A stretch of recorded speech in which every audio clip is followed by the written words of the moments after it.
Welcome to the Art Gallery at Evergreen Online. Hi, my name is Catherine Dennis, and I'm the gallery's curator and visual arts manager at the Evergreen Cultural Center. Today we are going to take a mini tour of our 2019 exhibition, Angela Teng, Up a Lemon Tree.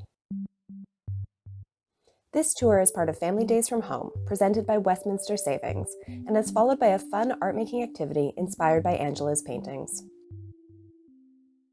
Vancouver-based artist Angela Teng is known for her unique approach to the materials and practice of painting.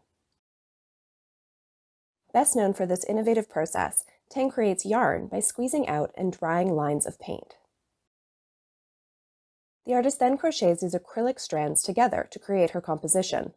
The entire process is done by hand. This technique is just one of Angela's creative ways that she makes a painting. The artist also makes bold, expressive marks on the surface of a canvas that she's crocheted out of cotton or linen. In other artworks, she paints on the back of these handmade canvases to push through a dense coat of oil paint. The paint emerges on the front surface in patterns of extruded drips, which we see in works like Tulips, the first painting on the left side of this image. Here you can see the deep blue color on the backside of one of her paintings, something that is usually hidden when the art is hung on the wall. Angela uses all kinds of vibrant color combinations, shapes, and patterns in her artwork. Now that we know a little about how she makes her work, let's take a look at a few individual paintings. Take a close look at this painting. What do you see? What colors, patterns, shapes, and textures are visible in this image? Does it remind you of anything? Now is a good moment to pause our tour and draw a little. Grab a pencil and paper and make a quick sketch of this artwork.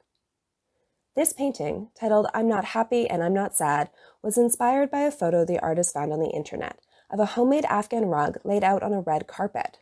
Angela gets her ideas from all kinds of everyday objects and images. Next, let's look at the painting straddle. The artist plays with her color combinations in unexpected ways. How many different colors can you see in this image? While both her mother and grandmother crochet, to make these paintings, Angela taught herself by watching YouTube videos since she's left-handed. Crocheting a painting like this one might take up to 100 hours. If we look at these two paintings side by side again, we can see how different they are in size. How many hours do you think it took her to create the painting, I'm Not Happy and I'm Not Sad? This last artwork on today's tour is called Love Buzz, which comes from the title of a song by the band Nirvana. Angela titles her artworks with quirky phrases, inside jokes, and sometimes straight descriptions. Now it's your turn to get creative. Don't forget to give your artwork a fun title. Thanks for joining me on this tour. Stay tuned for the next part of Family Days from Home, where artist and educator Emily will show you how to make a yarn painting. Have fun!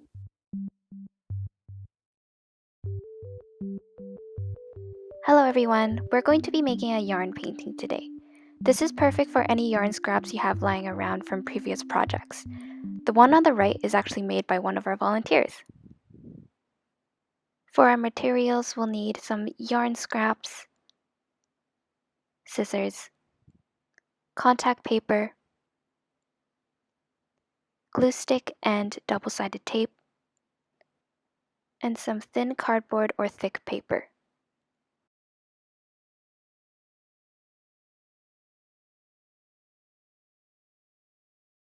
You'll also need colorful yarn.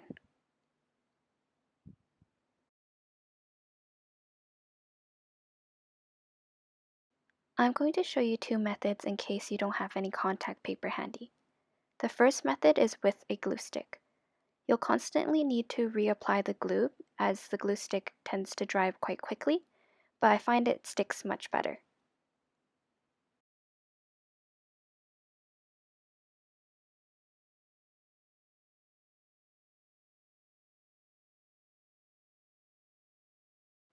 The second method is with contact paper and double-sided tape. You will line the edges of your board with double-sided tape. Then cut your contact paper to the size of your board and lay it down. Peel off the cover sheet and you've got a nice and sticky surface to work with. Now it's time to get creative. Lay down your yarn in any way you want. You can make a landscape or go completely abstract. If you're not sure what to make, I recommend starting out with some squiggly lines and see where it goes from there. My last tip for you is if your contact paper is not sticky anymore, you can use your glue stick to make sure it stays. When I was almost finished, I needed to apply glue stick onto the corners and edges because my contact paper lost its stickiness. Alright, let's see how it turned out.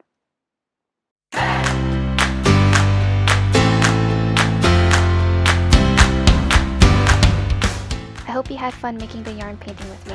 Thank you so much for watching.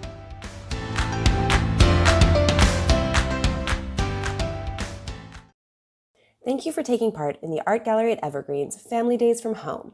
We hope you enjoyed this tour and art activity, and we'd love your feedback. Please take a minute to fill out the survey in the link below. Your input will help us continue to provide meaningful art experiences in creative new ways.